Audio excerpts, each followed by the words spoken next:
Hey there. So today I want to go through with you the one really big thing that shifted my life, like changed my life back in the day. And now this one thing makes a difference every single day.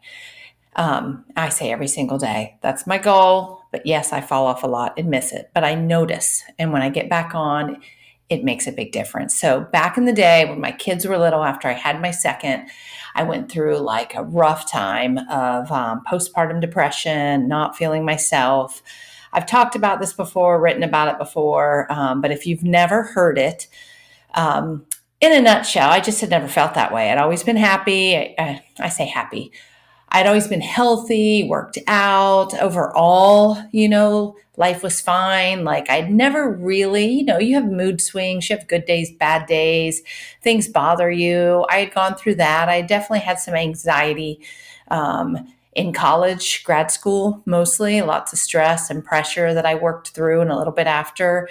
But this was the first time that I had really like fallen like down in like the dumps, like in a hole that I couldn't get out of. I really honestly couldn't get out. Like I didn't care. I lost sense of like wanting to be around people. I really wasn't working out at the time because I had two small kids, a new baby, and it was just really surviving. Not a lot of sleep. I'm sure all of you moms back in that day know what I'm talking about. And being that I felt that I was healthy. I worked in the fitness field. I had always exercised. I felt like I had a handle on my health, my well-being. I had a degree in it, and I don't know. I just couldn't figure it out, and I couldn't. I was starting to walk. I was trying to do a little, but I wasn't really doing a lot because I'll keep saying it. I didn't care. Like I just didn't want to. I was sleeping in. I just felt yucky. And I don't even know. I think I started reading books. I was asking my doctor, and all they wanted to do was put me on an antidepressant, which there's nothing wrong with those. But at the time, I didn't want it. I wanted to get out of this myself. I wanted to figure out what was going on. So I pressed my doctor because I went to the doctor multiple times, and some of you might relate. He said I was fine. You're fine. Everything's good. All your numbers are good. Your blood work's good.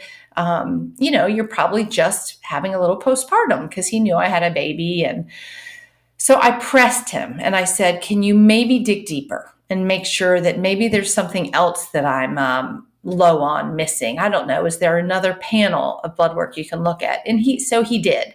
He said, okay, we'll go deeper. And he found that it was vitamin D. That was the big one I was missing. So that was huge.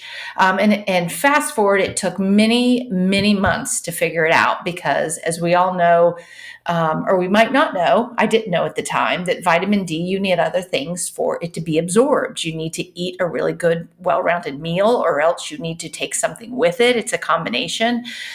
And it took a while, even for them to figure it out, to tell me, and at the time I'd never paid attention to any of these things. So vitamin D was huge. I wish they would just automatically test for it, but they don't. So once I started getting that under control and I knew then that there was something, I started trying myself to get outside more, to walk more, because I knew that would give me vitamin D. And then I started reading, and I knew my mind was in such a bad place. I had never felt it. I needed to get my mind in a better place. So I started researching. I found Mel Robbins. If you haven't heard of Mel Robbins, follow her. She wrote the book 54321. And that book was what shifted me. And she does a lot of work on getting your mind in a good place. And she really what got me started on. I wasn't taking care of my mind. I had never done any sort of practice for my mind. I mean, I prayed, I read devotions, I did do that, but I really wasn't really paying attention to my mind. So I started, based on her book, getting up. I stopped snoozing because snoozing is terrible. Snoozing just makes it harder for you to get up the next time. The science of it says it. So if your alarm goes off, get up. I even would tell myself before I went to sleep, like I would even pray, for God to help me wake up before my alarm. Because I knew if I got up before my alarm, it was easier. It was a more natural way to wake up. And it actually works a lot of times. Like I would wake up about 15 minutes before my alarm and I would just get up. I made myself, and that's what she tells you. When you wake up, you say to yourself, 5, 4, 3, 2, 1, and you get up. You don't lay there any longer. And that's what I would do. And I got in the habit of not laying there, just getting up. And I would make it so I got up first and foremost before everyone else. I wanted 15 to 20 minutes at least before everyone got up. But soon, as much as I liked it, I started getting up earlier and earlier because I realized how well and how good the quiet was for me. So I would get up earlier and I would go in my office and I would just fill my mind with good stuff, whether it was reading a devotion. I was reading books, a lot of books at the time to help my mind. And I would just take that morning. That was the first time I ever had a morning routine. And everyone talks about a morning routine, and everyone's morning routine looks different. But I started establishing my own. And little by little, with all the practices I was doing, this form, my daily motivation plan, which you can probably see it. I'll show it to you better.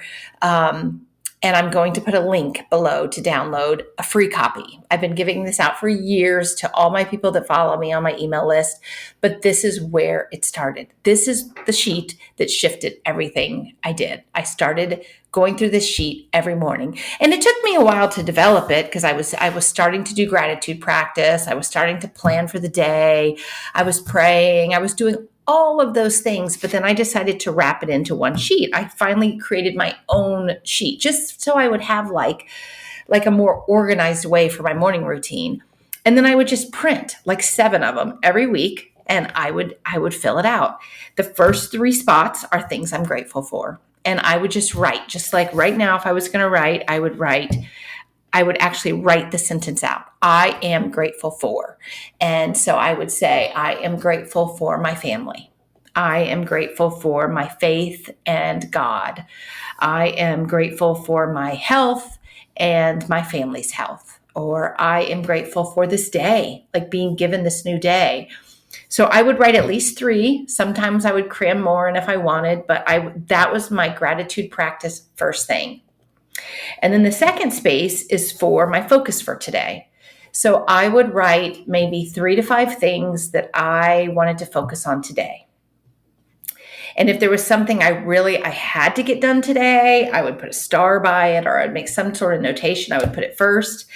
And then maybe there were some things I just wanted to work on. At the time, that's when I was starting to write. I was starting to just explore how I could do something for myself. Like I was just trying to like grow and feel better and just have some purpose in every day. The third section is ways that I would show up for my health today. This can be anything. It's not necessarily a workout. Some days I'd write walk. Some days I'd write my strength workout. Some days I would write remember to take my vitamins. Some days I would write stretch. Maybe it was find quiet time in the afternoon. Whatever it was that I was needing at the time, that's what I would write there. So there's so many ways to take care of our health. It is not always fitness, nutrition.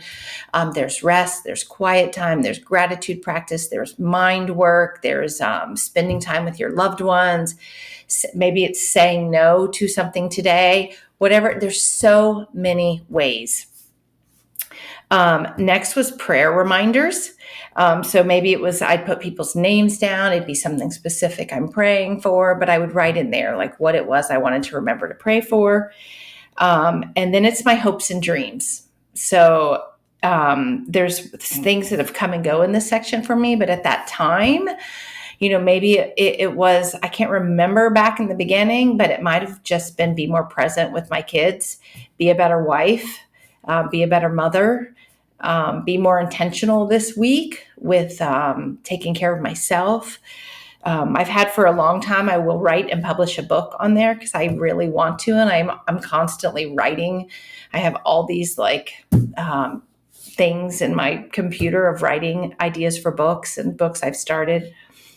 And then at the bottom, it's a weekly intention. And every week I would have one thing that I was working on for that week. Some ideas were patience, being more present, waking up early, my morning routine, everything I'm talking to you now. But I would find one intention, and every week on Sunday I would start, or sometime in the beginning of the week I would create an intention. Sometimes it was the same one from the past week if I felt that I needed more work on it, or it was something new.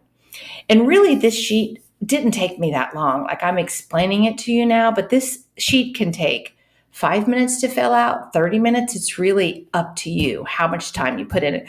And there were some mornings that maybe I was rushed. I would do my gratitude practice and maybe I didn't get to the rest. There were days I missed it, but I promise I'd get back on because I noticed it. Because when I did this regularly, I found that I was just calmer. I had so much more clarity and focus and purpose for the day. I felt less stress. I could tell that I wanted to go work out. I wanted to be better. I wanted to do stuff for myself. I felt more confident in saying no if there was something I didn't want to do that day. I just felt more of a purpose. It really started to change my mind. And it just changed my days, which eventually changed my life. It shifted my entire life to where I am now, because now I don't do anything without working on my mind. I know how important it is before all of it to make sure my mind is in a good place, and the power of where our mind can take us if we're thinking positively, negatively, if we're believing in ourselves or we're not, if we're feeling gratitude or we're complaining. And listen, I can fall off like that. We all can. But now I'm very aware of my mind. If I'm starting to complain and I have negative thoughts, I really work to shift them. And everything on this sheet, there's science. And that's the other thing. Mel Robbins is really good at telling you about the science and researching the science of it. So is Brene Brown. And those were two that I was reading and following at the time. There's so much science behind gratitude, prayer, just having a focus for the day, a small focus. It doesn't have to be a list of 10 things. It's almost better to be a list of just 3 things that you're going to do for the day. And then having an intention, dreaming, all of it. And then in the bottom, what I eventually did with my sheet was I created an encouragement and a Bible verse to read. So every day I was reading something positive just to go in my head. A very simple sentence. Like for this one, it says, "Today I will choose faith over fear." That's the first thing I read. And then at the bottom, it says, "Every time I feel anxious, uncertain, or unsure of what the future will bring, I go to you, Lord. I stay in the present. I close my eyes and I ask for you to bring me peace, joy, and deeper faith to know and believe that it will all be okay." And saying this just calms me. I found encouragement in words that just calmed me. So I had no idea how it would help me. Of course, reading Mel Robbins and Brene Brown, I knew that I needed to do, they talk about all of it. Absolutely. Their books, every one of them that I've read has been wonderful. But the science of it's amazing. So then you can download the sheet, just look down in the show notes and you can see it.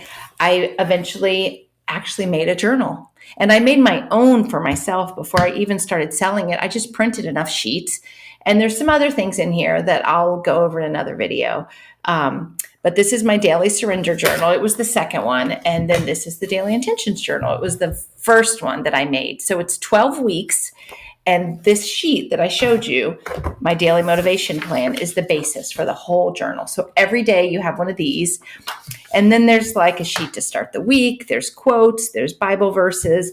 There's a lot more, but it's 12 weeks. And just download this free sheet and try it. See how you like it. See how it changes your day. If you love it, grab a journal or just keep printing it like I was. I promise you, the science is there. You feel closer to God. You feel closer to your family. You want to improve your life. You want to feel better. And as everything I talk about, it's simple shifts that make the biggest difference. Layers and layers of simple shifts over and over and over and over again. So download it and start it today.